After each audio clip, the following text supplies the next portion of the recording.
Hey gang, AV here. Welcome to my review of the World of Halo's Spartan Mark VII with Pulse Carbine. Here he is out of the packaging. He is a, not really a blister carded figure, I guess he would say a boxed figure maybe? I don't know. Not a blister card. It was actually kind of interesting removing him. But anyway, here is the packaging, because I had to try to keep it intact as much as I could for the review. Kind of interesting packaging. I had to cut some tape and pull this out from underneath the thing. It was pretty interesting. Anyway, just Master Chief there on the back. Obviously a clear window so you can see the figure and all the contents included. Picture of Master Chief there, which is odd. I would have expected to see a picture of the actual figure, but whatever. Does come with an in-game add-on, which is right here. I don't actually have an Xbox or Halo, so I'm going to give that to my nephew. Here is a figure stand. It has 2 foot pegs, some nice detail. And there is, I'm not sure how well that's coming in on the camera, but there is like some color variation on here too. It's not just tan. There's like a little bit of green. It's pretty cool. And it looks like it has a design so you can peg these together with other figure stands, which is very cool. If you've watched my Haya toy reviews, I always gush over that when they do that. So that's pretty nice to see. So here is the figure. The Spartan Mark VII. He's pretty cool. Basically just white and black design. He's missing a lot of the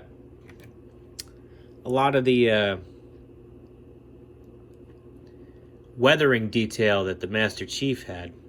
And if you'll notice, while I have them side by side, it's not a simple repaint. I mean, there are clear design differences on the legs and the arms, especially the chest. This is a unique sculpt, which is nice to see. Again, I don't have an Xbox or Halo, so if I make any obvious mistakes when describing these guys, let me know, because I don't know any better. So anyway, here is his Pulse Carbine, which is a decent looking weapon.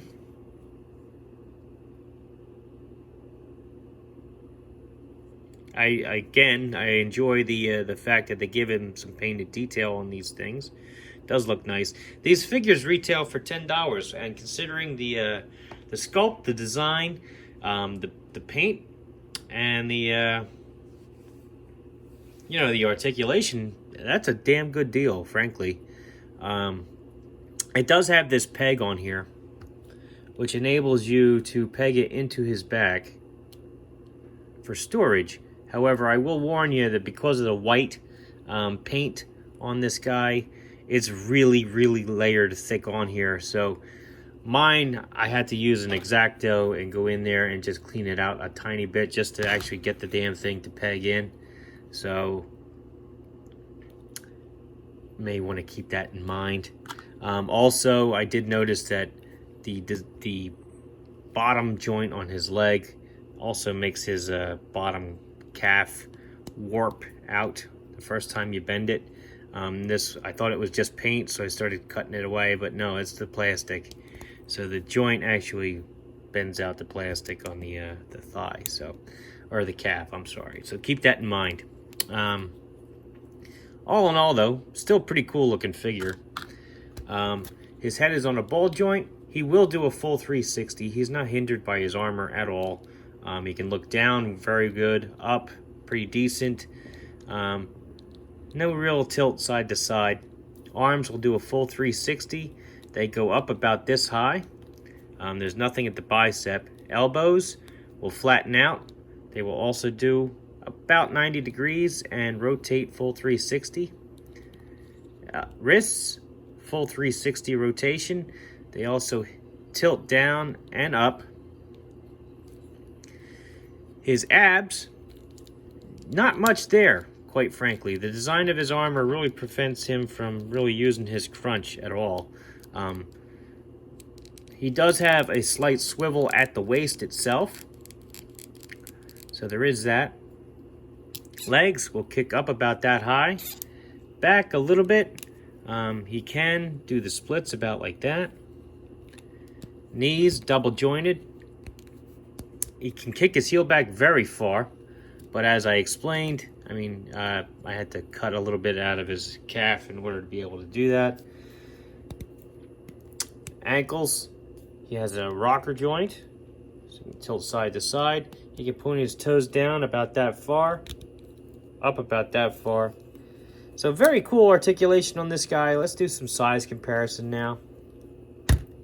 He is meant to be a 1/18 scale figure. However, he does tower over all of your other 1/18 scale figures.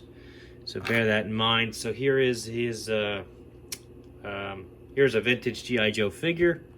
As you can see, huge compared to him. A vintage collection Star Wars figure. Huge compared to him. Here's a more modern G.I. Joe figure. Very large compared to him. A 4-inch Boss Fight Studio blank. Noticeably taller. And a Marvel Universe Captain America figure. Noticeably taller. So, very cool looking figure. I do like him. I like the articulation and the posability. I'm not sure how much use I'm going to get out of him in my collection. I just thought he looked cool. Again, I've never played Halo, but I am familiar with the armor designs, mostly from watching Red vs. Blue online. Cool looking figure though, and the price point, $10. You really can't beat it for what you're getting. It's a cool toy.